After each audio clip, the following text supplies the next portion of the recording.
Good evening, and welcome to tonight's edition of MER, Men's Equal Rights. Today, we will be talking about time with children, and we will also talk about jurisdiction. First, I'd like to say happy Valentine's Day to all the lovers out there. We celebrate Valentine's Day and we celebrate love. Make no mistake about it, Men's Equal Rights is about equal rights for everyone, not just men. With that said, we're going to get right into it. Let's bring on our panelist, the one and only, Mr. John Rockmore. God bless Mr. you. Rockmore, how are you? I am absolutely blessed, sir. How about yourself? Excellent, excellent. How are the kids today, Mr. Rockmore? Have you seen them? I have not seen my kids today. The boy, the young one, he is absolutely fine and beautiful and bad and loved every single day. But I know I have not seen my daughters today. Wow. Well, I'm sure that they are thinking about you as my daughters are thinking about me. And I will say, Mr. Rockmore, thank you for always being here, especially on Valentine's Day, because I know you've been married for quite some time. How long now? 15 years we've been married. 15. 15 years. Wow. That is a long time to be together well over 20. She's actually been a great inspiration and a great love of my life. So, you know, I've been fortunate to actually find the soulmate that is real and that is absolutely in my corner no matter what. So I am blessed. I'm absolutely. And highly favored. With that said, Mr. Rockmore, I think Valentine's Day today we will discuss love as well. So I'd like to move on to our very special guest today. This gentleman I've known for quite some time, professionally and personally. He is one of Hollywood's great writers for many of the stars that you know today, such as D.L. Hughley, Sinbad, and many others. He was also a top comedian as he is still today, a winner of Star Search back in the day. That's how deep he is in the comedy game. An actor, comedian, producer, and he's from my hometown of Chicago, and actually the same neighborhood, the south side of Chicago. Gentlemen, I'd like you to welcome to the forum the one and only writer, producer, comedian, actor, multi-talented, Mr. Geoff Brown. Mr. Brown, welcome to the forum, sir. Wow. Where are you when I go to court, Mr. Lionel? I need you to introduce me to the judge like that. It's incredible. I didn't know you was talking about me for a minute. What's up? Well, in actuality, Mr. Brown, yes, I am talking about you. I'm talking about the one and only writer for many of the greats in the entertainment industry, including myself. Mr. Brown, we're excited to have you on the show and happy to hear your story as it comes to family court and your beautiful children. Mr. Brown, can you share your story with us and your experience in family court? Sure. First, let me say thank y'all so much for having me here. And whatever I can do after this, whatever we can do behind the scenes, whatever you need from me, if you need my pen, if you need my services, if you need me physically there somewhere, let me know. Too many of us cry quietly. Too many of us do not speak up about this. Sadly, I have two separate chapters of saga with regard to the family court system. I have an oldest batch of children I had with my first wife. And then the youngest batch I had with my second.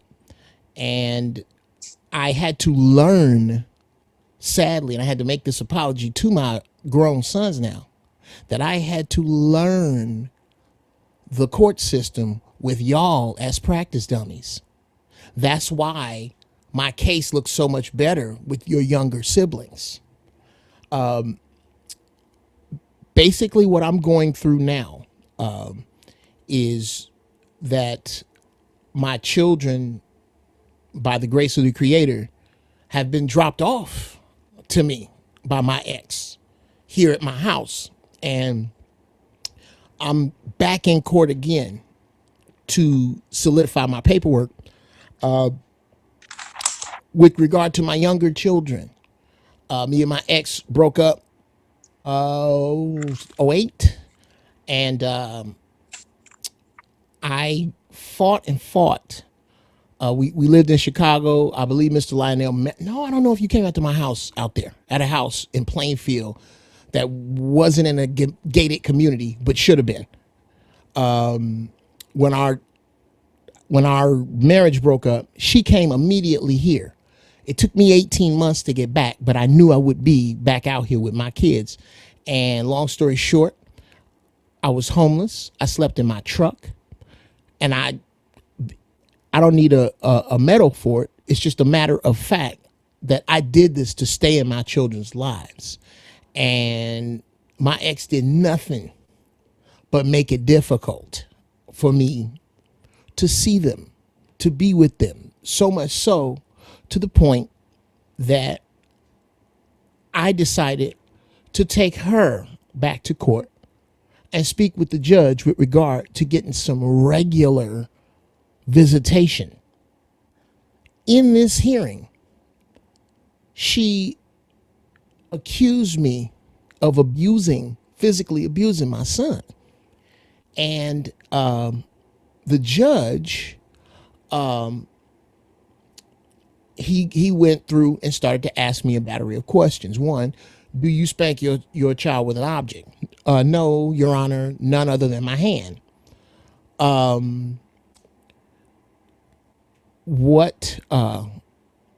Yes. What do you feel gives you the right to use corporal punishment on another human being? I did not know at the time that spanking is not corporal punishment. Never say corporal punishment in court. I said, here's what gives me the right, Your Honor. Unlike most parents, I am not my children's friend. I am their father. And I'm trying to turn them into the type of people that I would be friendly with. If my son does not listen to me, I pointed at the bailiff. I said, he's going to listen to him. If he doesn't listen to him, he's going to listen to you. If he doesn't listen to you, he's going to listen to his cellmate. And it is my job as his father to see to it that you never, ever warehouse my son.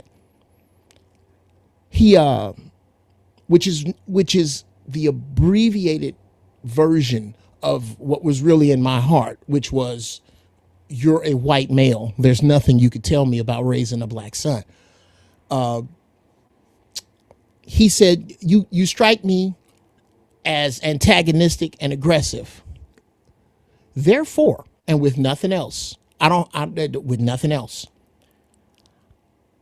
you're going to have to go through 6 months of anger management and child rearing classes for me to come back here and determine whether you get to see your children supervised or at all. I was crushed because my children lived right up the street from me and I couldn't see them. So I'm from Chicago. I am no stranger to fighting. I said, okay, I'm fighting again. This time I kind of knew what I was doing. And I wish I could use the brother's name. He is a process server who was a blessing, a guardian angel to me to help me through this in the court system. So I knew when and where to do what. I went to every class. I made a book comprised of, to include Mr. Lionel, every person I knew that could write, that had seen me with my children. I took pictures. I showed documents. I showed the awards that I won as most active parent at my children's school.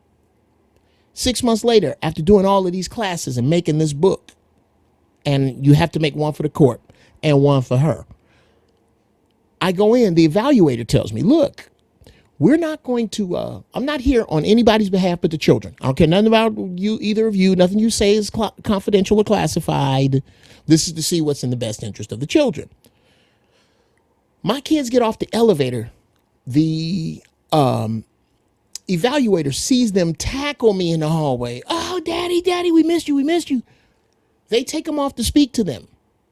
About 25 minutes later, they put me and my ex in the room with the evaluator. They come back with our criminal reports. She says, ma'am, those children out there attacked that man. They're not afraid of him like you say. I look on his criminal record. This man doesn't have a parking ticket and never has. I strongly suggest that you don't go to the judge with this any further. That was not what she wanted. She persisted. So we go see the judge. The judge looks at the paperwork and says, Mr. Brown, I am happy to say that I misjudged you. And not only do you deserve to be with your children, you deserve to have them 50% of the time. She then pressed the child support order end of things. And he said, ma'am, I cannot do that today. That's not what we're here for. She kept pressing. He looked at the paperwork. He said, ma'am, you're getting more money than you're supposed to already. She asked this man, he's telling her, ma'am, don't make me do this Disso Master, because what she was after was my wife's money. She wanted the money in the household. The judge came right out and told her, ma'am, I cannot make this lady pay for children she didn't have. So he went on and did it. My child support payments then became $16 a month. $16. Let me make that clear. If I give her a 20, she owes me $4. $16 after pressing the judge. Now, cut to the 50-50. We start going back and forth. My children are doing absolutely nothing in her care. Nothing. She is literally warehousing them. All they are when they're with her is not outside. They're not doing their homework. They're not being bathed properly. They're not being fed properly. When they get back to me after a week of not doing their homework, now they got to do homework on my week and the homework they had before, which by default makes me the constant bad guy. There was so much stuff we didn't get to do together because I can't reward incomplete or bad behavior because life doesn't. So I'm having to teach them where they're learning from a father what they should, but the next week they're under the 9 candy bar system of government. So to be able to the pull and tug, it was stressful on them. She took that stress. She also clearly falsified documents to the Pasadena Unified School District, involved a principal. And I guess she didn't think I'd figure it out. I did. That all of this stuff that she had to say was falsified. My lawyer said, look, if you really want to pursue this, she'll go to jail. But there is sensitive information in here about your children that will be made public. It will follow them for the rest of their lives. It will be put on their permanent records. So I deferred. And I let them sit in the 9 candy bar system of government until cut to last week. They could not take it any longer. And she actually, because my daughter decided to go, she wants to stay here to go to college instead of go away, she kicked my daughter out. Took my daughter's cell phone and told her to figure it out. When my son found out what was going on, he let his sister use the phone. She got in contact with me. I was on the way. My daughter got in contact with me. I came straight from work. I'm on my way. She told my son, if your father comes here, I'm going to call the police on him. This is all documented. He said, he emailed me, Dad, I'm afraid. I don't want you to get hurt. I don't want to live here anymore. I don't know what to do. I kept my cool. I got a police report. I went to the police and brought them to the house to check on my children, to make a report. Week later, she goes off on my kids again. And they've had enough. And they come here. The problem is there's so much lost time with my children that was totally unnecessary, that I can never get back, and that no court really cares about.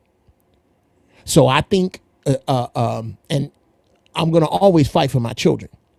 And I do believe I will be victorious in getting exactly what it is that they should have this time. But I guess the caveat for men, the takeaway for men from this is if you don't get nothing else from anything I say, there are three things that have no room, no place in a court of law: right, wrong, and common sense. If you take those concepts into court, you are going to lose time, money, freedom, or all three. Here are two cats on this show. I can tell you, I've gone through it and I've watched my friend go through this. What you need in court are these three things: influence, perception, and documentation. Those things count. And you better have 2 out of 3. Figure out which 2 out of 3, and at another time I could break what those really are. But you're gonna need 2 out of 3, or you don't have a chance. Mr. Brown, I gotta say that your story is heart-wrenching, and I am personally affected by it. I had no idea you were going through this, and it hurts my heart because I know the excellent father you are. Thank you, brother. Personally, Likewise. I I am saddened to hear these sorts of things happening. They happen in many men's lives, and I can't just say across the country, across the globe, Mr. Brown. I have heard from people over in the UK, fathers that are going through parental alienation, going through family court drama, and families being divided. And in most cases, it is the father that is taken out of the children's lives. And then once the children become too much for the mother to deal with, then they want to go find the father and drop the kids off with him when he has had no regular rearing in that child's life. There's no regularity. So the father has to reacquaint himself with his own children. Mr. Brown, I commend you for keeping yourself together in this situation. I commend you, Thank you, brother. Mr. Brown. I take my hat off to you. Thank you. It's a difficult situation to hold it together in because we're talking about your babies. The fact that they suggested supervised visits, Yes. how did that make you feel, Mr. Brown? It was hard not to cry in court. It was hard not to break down. But the sad part is that I had become so numb to negativity and rejection with regard to the court system that all I was angry. And I was then determined, because it felt like that finger in your chest of the bully. And this was about my children. You're talking about a whole different kettle of fish here. I really, there are many words, many choice, colorful words I'd like to use with regard to my lack of concern with anything to do with my ex, other than not only do I know that you have my children, and that you're trying to keep me away from them, but I know what they're going through with you, because you're horrible. I happen to know that uh, um, the conditions they're under. I think that was what was bothering me, Mr. Lionel. As you've heard me say before, I said this to the court, Your Honor. When my ex drops my kids off, me and my wife don't even bring their clothes in the house because of the stench. To be honest with you, when I go to her house, I wipe my feet on the way out so as not to get the earth dirty. She is really. Mr. Brown, allow me to interject. Is that As, not is as are you're we a are we comedian, all and okay? Let me get back on the road. Let me get back on the road. My in feelings. the interest of comedy, that's Okay. understood. But Yes. let me just make it clear to our viewers that Mr. Brown is also a comedian, and at Sure. any time that particular comedy mindset can come on, and Yes. we not in any way, MER or men's equal rights, are ever bashing anyone under any No. circumstances on this show. And we do enjoy humor at times, especially on Valentine's Yes. Day, Mr. Brown. Okay. My question to you more than anything Yes. is, there was a cost. You said I had to take anger management Oh yes. classes and parenting classes. Do you mind sharing with us the cost? If not, I understand Oh, you mean from a financial standpoint? from a financial standpoint. I don't remember the exact dollar amount, but I do remember that it was once done, once all said and done, well over $1,000 to do from start to finish with regard to filing fees, fees for the classes, and there are waivers that you can get in order to not have to pay the fees. But they were very costly, and more than costly, to me, they were shameful and humiliating, and not because of the company that I was with. It's not for me to judge the people I was with, but it is absolutely for me to judge the unfairness upon which this was thrust on me. And this is my kids. This is not me living. My kids live in LA and I live in Miami. This is my kids live in Altadena. I live in Pasadena. I could literally run to my children's house, but I was not allowed to see them. And I knew Did they right. Yeah, what's did up? they put a restraining order in place? No, they just said I was not allowed to see them and that it would jeopardize the case if I did. Yes, that's a common thing in family court.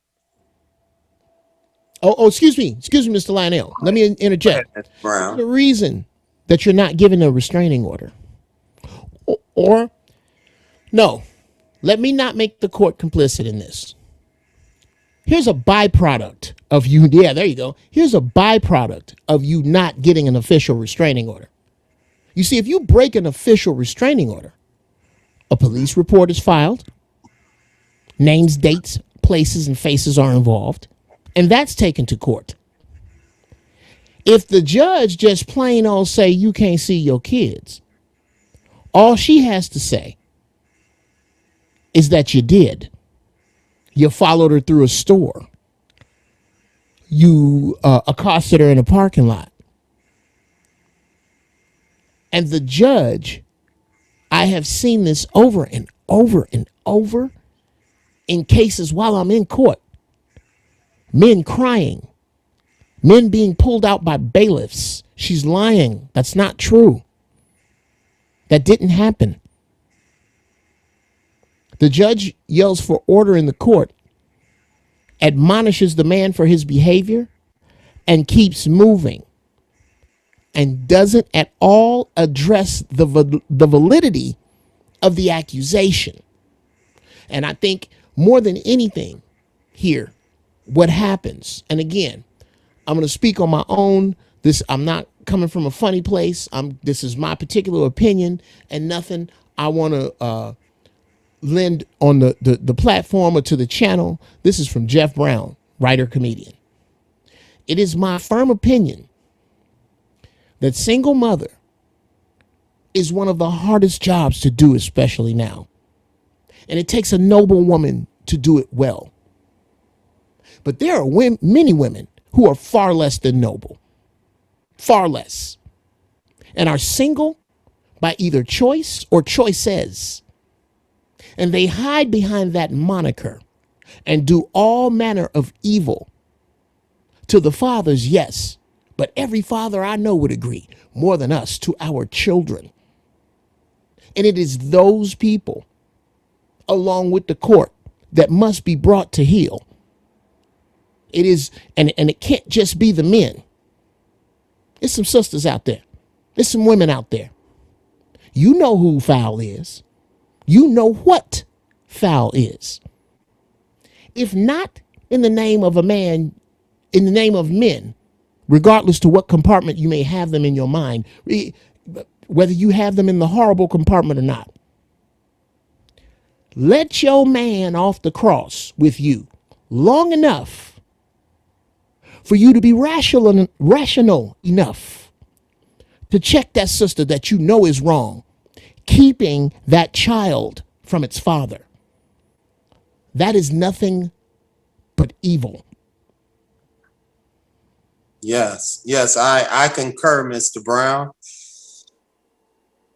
You took the classes. You said you did all the classes that you were ordered to do or requested Yes, to do. yes. And did that change anything as far as your custody situation, as far as your time with your children? Absolutely, it did. That is the stuff I did in order to get 50-50 in the first place. That was Okay. the stuff that was the first lie. The second one came after my children started to live with me, and they were not being taken care of. Their scholastics were not being taken care of at all. Their hygiene was not being taken care of at all. When they came to my house, it was so tough that we had something called here gear. You need to get into the here gear.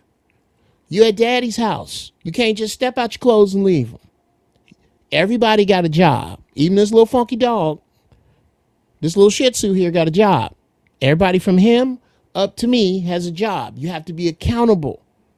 Your job is to take care of your belongings, your schoolwork, and your atmosphere. That's your job.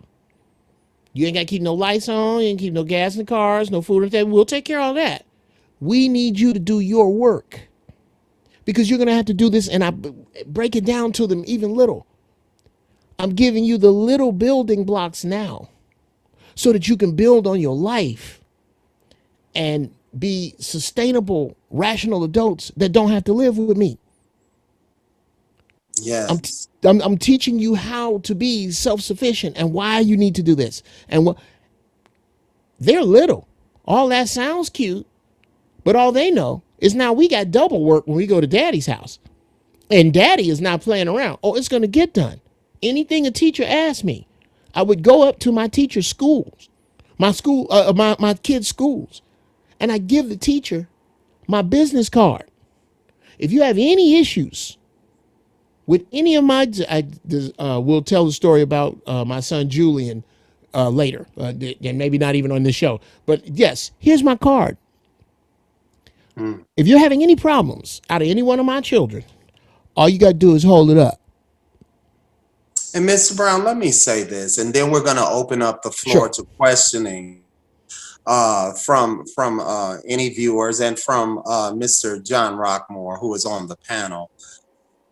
First of all, Mr. Brown, the situation that you're dealing with is not uncommon, unfortunately. This is what Sure. they do to majority men in family court, and they do to some women. We did have a lady on not too long ago from the organization Chidentity, and she spoke. Her name was Lala Justice. She spoke of the same experience that you have had, and that I have had, and that Mr. Rockmore has had.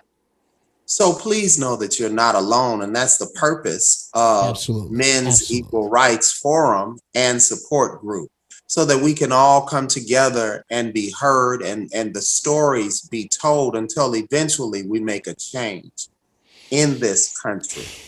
So Yes. once again, I commend you, Mr. Brown, and I'd like to go to John Rockmore. Mr. Rockmore, are there any questions you first have for Mr. Brown, and then any coming from our other panelists as well as viewers? Without a doubt, there is some from the other panelists, and I'm going to try to be short because most of the questions that I had, you've already answered them. But the theme of our show today is about parental alienation. And parental alienation is described or defined as not a behavior, but a group of behaviors. And you pretty much covered the gauntlet. I had questions like, has your former spouse prevented communication? You said right at the top of the show, took her phone.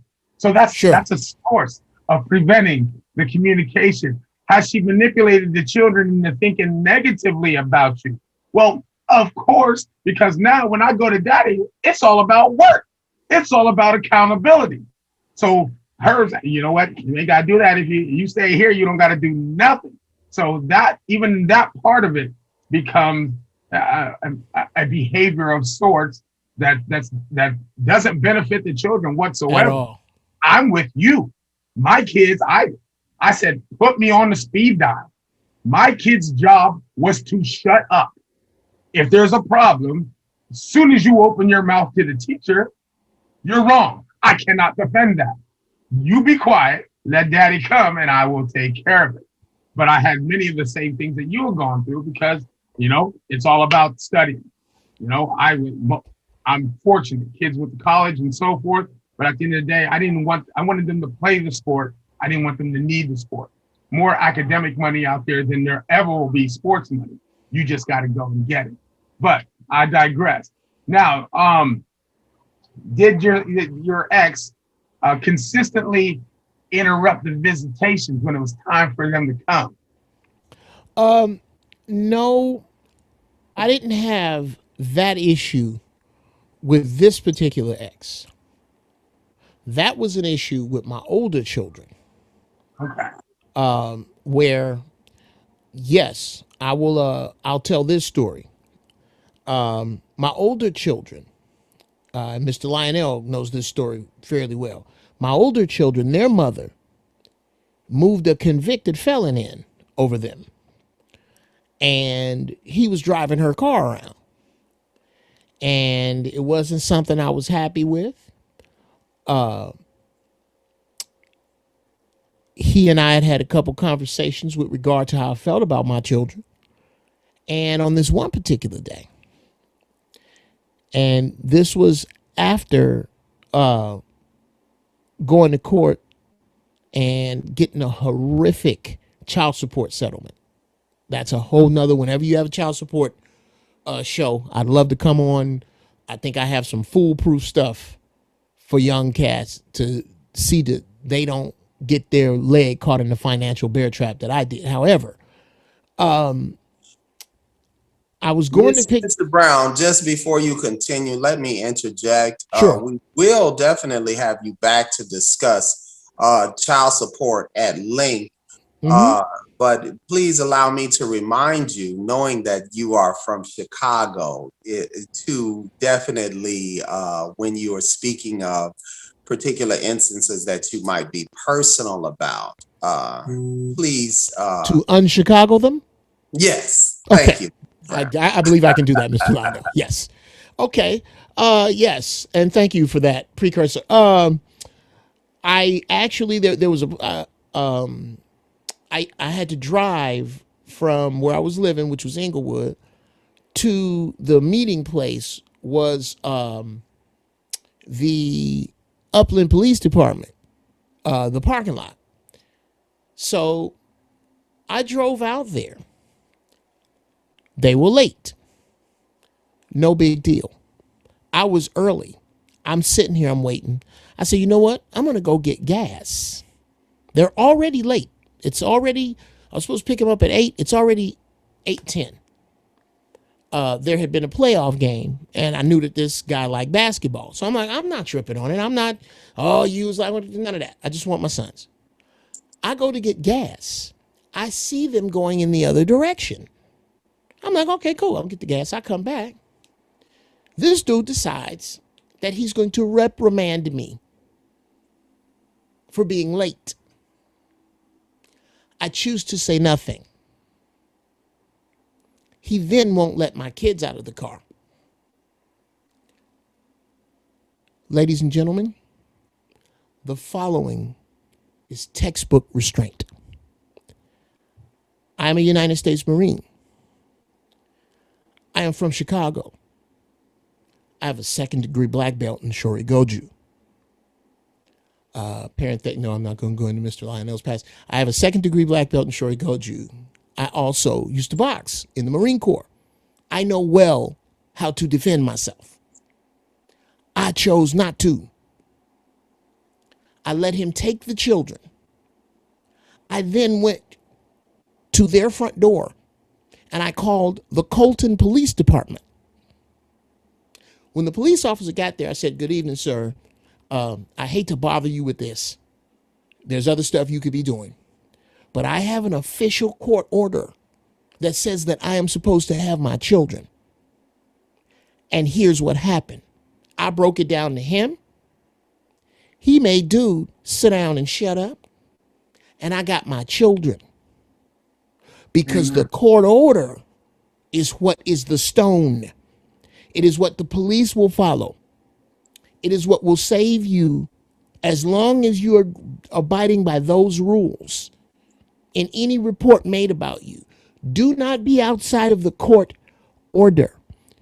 If you're dealing with an unruly individual, it is only a matter of time before he or she is outside of the court order. You need to establish a track record of this individual being disobedient with the court order, because the court order is in the best interest of the children. And let me interject. Mr. Brown, what you said was absolutely correct. I concur. And that was the best way to do it. So many men end up in prison behind situations like that because you're emotional over your children. That is the most difficult thing that you had to do. You had to make a choice to go against all of your training and your upbringing. You went against all of that in order, well, for the sake of your children, in order for the outcome in this situation to be a good outcome. For the long game. Yes, and I would suggest to the listeners that you follow that example, because what Mr. Brown did was correct. And knowing you personally, I know how extremely difficult that was. Absolutely. And the fact that you were able to do that, did you get your children for the time that you were supposed to have them after that? I did. And she was their mother was standing out and yelling tirades at me, which I had the police make a report of. If you don't mind, officer, could you please record their behavior? Because they were beginning to upset him too. Because it was very clear what had happened. This is an example of someone making the right choices and doing things the right way in the best interest of the children. Mr. Rockmore, are there any questions out there coming from the panel or coming from any viewers? Absolutely. There are several coming from the panel with all the things that you've been through and looking at how you handle the situation. And still got to ask you, how has this affected you psychologically? It's been a weight. Let me put it that way. I have spent my entire adult life from the age of 23, I'm 55, fighting to be in the lives of my children. And sometimes you just don't know how heavy the weight is until you catch yourself not thinking about it. When you catch yourself catching yourself because you found yourself in a good mood, when good moods become foreign to you, when happiness becomes something that always has an asterisk, it's rough on you from so many places. First off, the true irony is that the fathers who do not care do not go through this. It's the fathers that care enough to fight for their children that get drugged through this system. The knowing that my children are being bathed in untruth about me.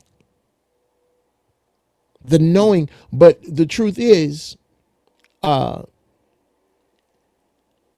last weekend, all 5 of my children sat in my backyard and we ate dinner and watched the sun go down. And I must say, were it not for my perseverance, were it not for my creator, were it not for my friends, if I were a lesser man with lesser friends and a lesser connection to source, I would be destroyed, brother. I have seen Yeah. so many brothers that, please understand that it just so, and it wasn't just me. My wife, I have to take my hat off to my present wife. We're coming up on 9 years of marriage. Mrs. Brown was the cornerstone that gave me the guts to fight again for my younger children. Because I was broken as I stood in that hallway and cried like somebody stole my bike because I knew I would never abuse my children. In fact, as it pans out, it is she who is abusive to my children. And I knew that these were lies about me and fabrications about me. And even armed with all the knowledge I had. And by the way, for me, and I've spent just at about $95,000 on lawyers over the years. Yes, I'm well aware of that Yeah. price. Myself, 250K in Easy. earthquake, $1 million in. Even to my knowledge, Sherry Shepherd over $1 million, maybe even two. The family court system is literally bleeding families dry of all of their resources. This is money that can go towards college funds and starting out lives and building lives. Just on a whole nother subject. And then we need to take another question from the panel, Mr. Rockmore. If you see any other questions, I'd like you to bring one out. But just so people know, it was not always about that. Since this is Valentine's Day, there was a time that we were in love. There was a joyous time. Mr. Brown, can you remember a good time that you had with your ex? Mr. Lionel, I would rather not because I'm going to eat right after this. But since in the interest of our friendship, sure. Well, I will share a good Okay. time Well, just no, to I can share remind. one. I can share one. Okay, If go it's ahead. all right. I'd like to share because this one has a message in it. I'd like to share how it is that I met my children's mother. Okay. Okay. I was a writer on a First or show. second mother? You have two This is mothers. wife number 2. This is mother Wife number number 2. two. Yes. Okay. I had been out of a divorce for a couple of years. I was writing on a television show called Vibe. I think you remember well, Mr. Lionel. Used to come up to Television City all the time. Yeah. Right there at CBS. And Sinbad and Chris, first Chris yes, Spencer's show, then Sinbad. yes.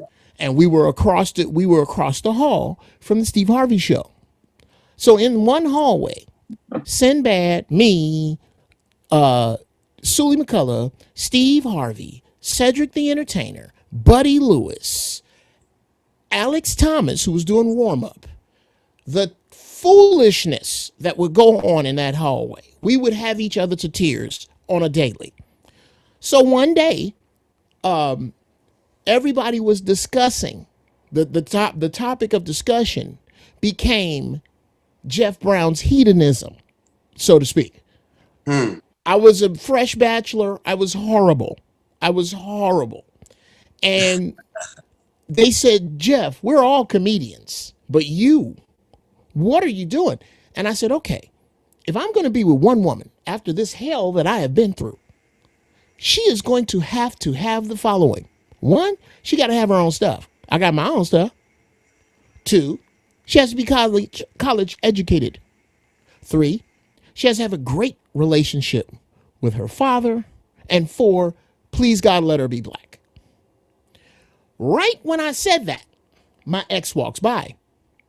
Here are the things I didn't know. Because we got together, we started to date. And one, she had her own stuff, or so I thought. Her father was paying for all that. I didn't know that. I had no idea she was broke. Nobody around me was broke. Quincy Jones wasn't broke. Sinbad wasn't broke. None of that. I was on the writing staff. The band wasn't broke. What's she doing here broke? Ain't nobody. This is a TV show. Nobody's broke. So, college educated. I had no idea that the school she said she went to, she flunked out of. Wow. Great relationship with her father. Absolutely horrible relationship with her mother. The one that to this day is the core. And oftentimes it is a parent, father or more mother, that is the core of why you are having the problem with your spouse. I asked the universe for the wrong things. Which were? College educated, got her own stuff, love her daddy, let her be black. And that's exactly what I got. When had I asked to heal myself first, to make myself whole before I decided to share a splintered part of me with someone else, and to accept excellence, only excellence, everywhere in my life to include and to start with me. That's what I asked myself before I met Mrs. Brown. And that's how I got the present Mrs. Brown. Might I say that the present Mrs. Brown is absolutely everything that you require in excellence. Brother, look, I married up. Everybody know I married up. I just keep coming back to the same house and doing the same thing. If there's a such thing as someone winning the game, Mr. Brown, I believe you're one of those people. Sir, the only way to put it, this is the way I like to put it. I came to Vegas with a pile of money. I was leaving broke. And I was on my way out of the casino with my last quarter at the last slot machine. And I said, what the heck? I'm not going to do anything with this quarter anyway. I dropped it in there and won $25 million, which is why it is so easy for me to leave the casino. I'm done. Brother, as hard as it is to believe, Mrs. Brown is more beautiful on the inside. She's an incredible person and is the person who has mothered my children.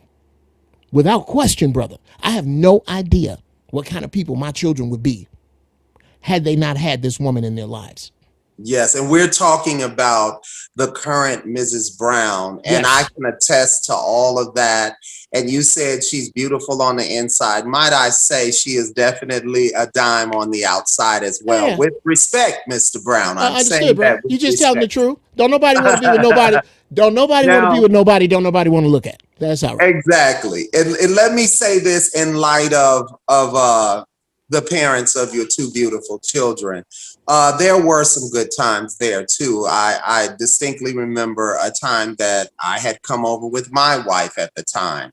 and we sat down, and you beat me in chess, which I owe you for, Mr. Brown, and I will not forget that. Okay. Excuse But me. I digress. You beat me in chess, and then we had an amazing dinner that was Yes. cooked by the mother of your children, who was the Yes. Mrs. Brown of that time. That Mrs. Brown So 2.0. And if we keep talking about her, I'm going to have to throw up in this shoebox. Go ahead. I digress, but this is Valentine's Day. I just wanted to remind you You're that making it worse, Mr. Lionel. there You're actually was some making it love worse. there somehow, somewhere. So, John Rockmore, a Yes, sir. question from one of the panelists. Without a doubt. And let me start with, before the question, your message is so strong. And I'm glad that you're able to make light and to make us smile at the same time. It's the only way I But can live with it, man. without a doubt, your message was strong. But even as strong as your message was or is, um, what would be the message that you would say verbally to our men that watch this show and our women that watch this show? And what would your verbal message to them be? I'm not quite sure. And I'm going to try. I'm going to be as truthful as I can. As a woman, I can't see from my vantage point and the times that I have been to court to give women advice on what to do in court would be like giving the 96 Bulls advice against the Milwaukee Bucks. There is such a female bias in court. It's tremendous. And this is not, I didn't make this up. You can Google female bias and in court will pop up without you typing it. I would say to young men the following. One, just as a young man, separate yourself from your social security number. That's a whole nother show. Two, as soon as it gets funky between you and her, you think it's going foul, and you're for sure this is it. The one who files first files best. Go and get, if you're going to get a divorce, you file it. Get an income and expense declaration immediately to let the court know what it is you make. Fight tooth and nail for 50% custody because that is what you are owed, and parenthetically, that is what one of the factors that child support is set up on, which is why so many women fight so hard, and we just think every other weekend and 2 weeks in the summer is what everybody gets. No, it isn't. You can get 50% custody, and then guess what? Your child support payments are cut by 50%. Document everything. Everything.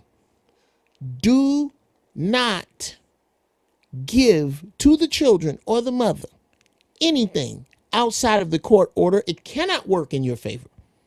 It does not. It does not. If she calls and says we ain't got no food over here and the lights is out, about all you can bring her is a bow and arrow and some matches. Do not. Do not. You can take this. I cannot give you any more money. You sick these dogs on me. It is not my fault how much they eat. This is to mean that your your kids don't get your child support. State get a big old cut of that. People don't. That's a whole another show. What you want to do is have your paperwork together. Get out in front of it now. Get out in front of it early. Do as much as you can improper.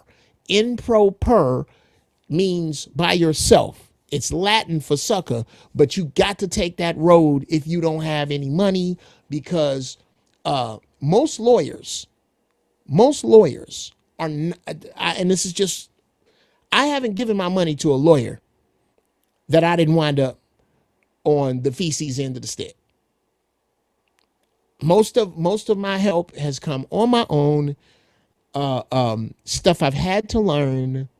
Once I was held in contempt of court, I was given a lawyer, and those lawyers did more for me than others because I had a lot of my paperwork together. But keep your documentation and your paperwork. Take pictures of you and your children. Talk to the people who are around you who will speak up on your behalf. Have them on deck, because when you go to court, it's not what you think. And that's something that you and I practice. We don't just talk about it, we are about it. We walk the Absolutely. walk. Mr. Brown, let me ask you about something that you told me a while back. You said that you had let your hair grow and Yes. you didn't know why you were letting it grow so long, and you discovered it had to do with your daughter. Touch on that a little bit, Mr. Brown. Okay. Yes. Let's go back to when I was in. I used to live in Plainfield, right outside of Chicago, in a pretty nice suburb. And long story short, my ex took my daughter, and she was pregnant with my son, and left me like I was beating her and on my skin. I have never put my hands on a woman. I went to bed with $9,000 in the bank. I woke up with 48. She cleaned the account out, drove back to California, and I was left there because I wasn't going to screw my credit up. I had to fold these tents down and get back. But there was like a starter pistol that went off as I saw my daughter at 3 years old backing out of the driveway. That there was no way I was going to try to parent across state lines. I wasn't going to do it. It was a mistake. It was a mistake with my older sons who were in their late teens. I think when I moved to Chicago, my youngest son was 17.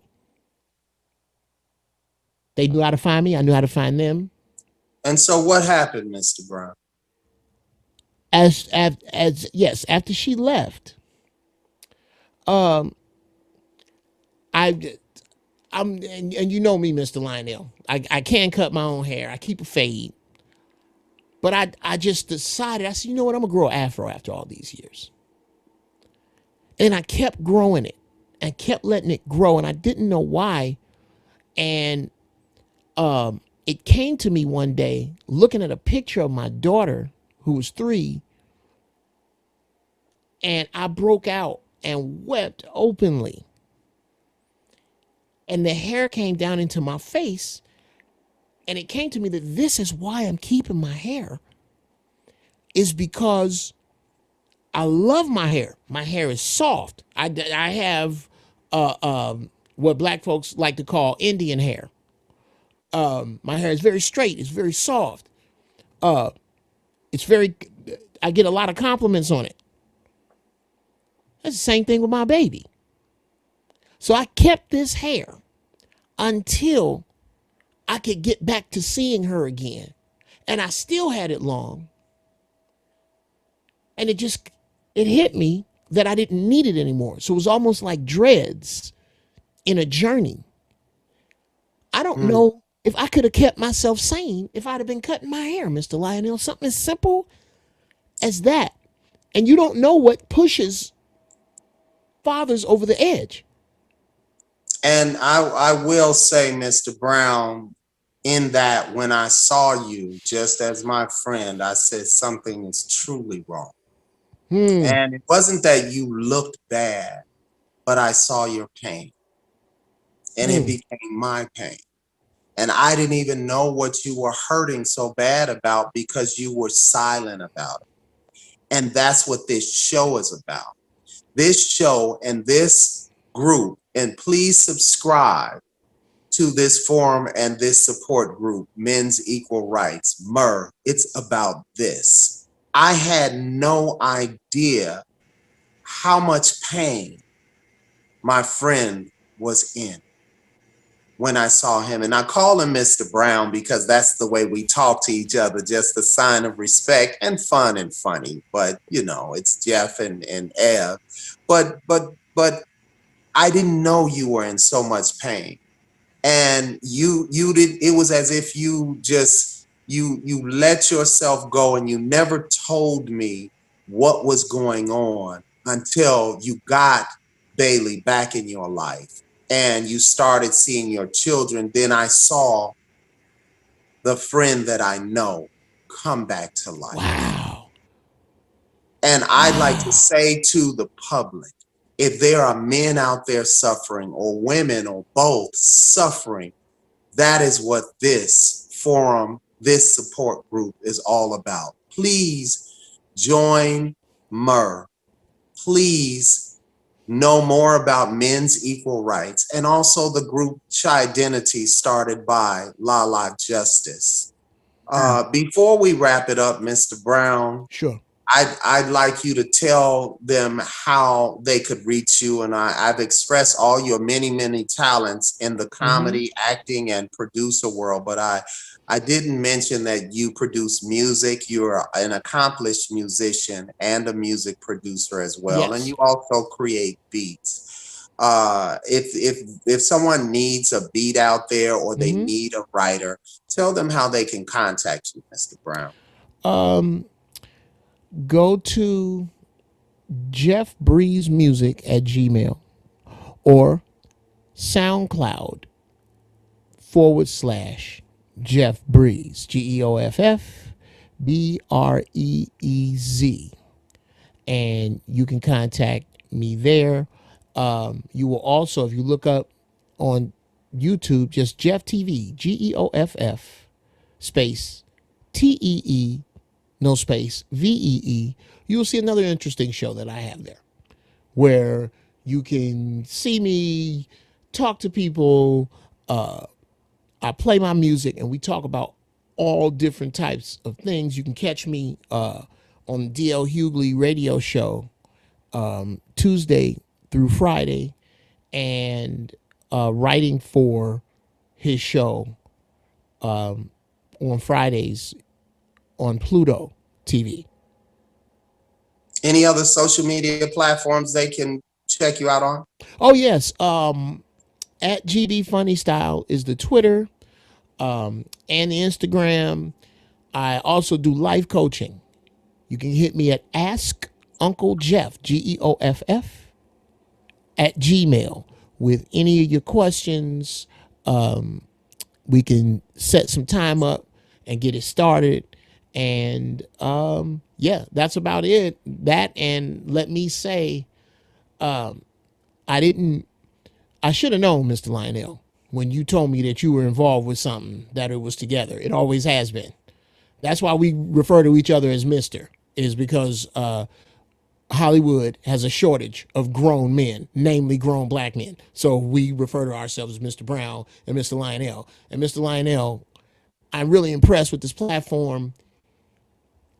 Holler at me, man. Anything you need.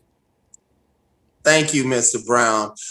Please like and share all of our shows. You can get the shows on YouTube. You can get them on Facebook Live. You can go to the Men's Equal Rights page and join the page, or you can subscribe to our YouTube channel. Mr. Rockmore, how can they reach you? Oh, you can go to Rockmore Entertainment Group, and that's our website. And you can reach me at john@rockmoreentertainment.com.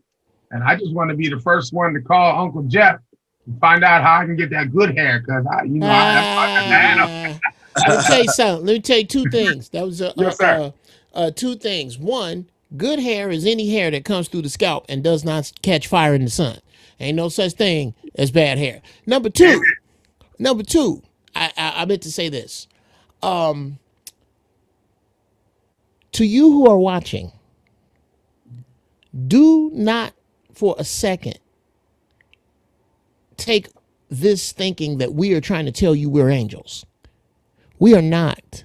We are imperfect human beings. But in any of our imperfections, you will not find a reason for us to be kept from our children. Amen. And we shouldn't have to be perfect to see them, because the people keeping them from us certainly aren't perfect.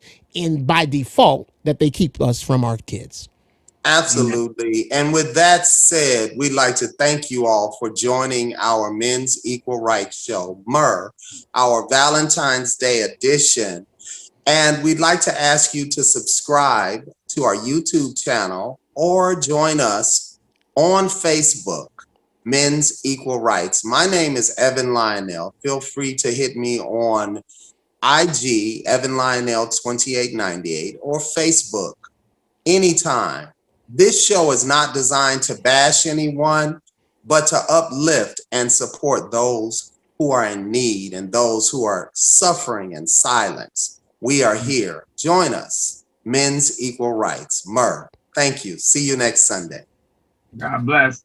Thank you, now. Mr. Peace. Brown. Anytime, brothers.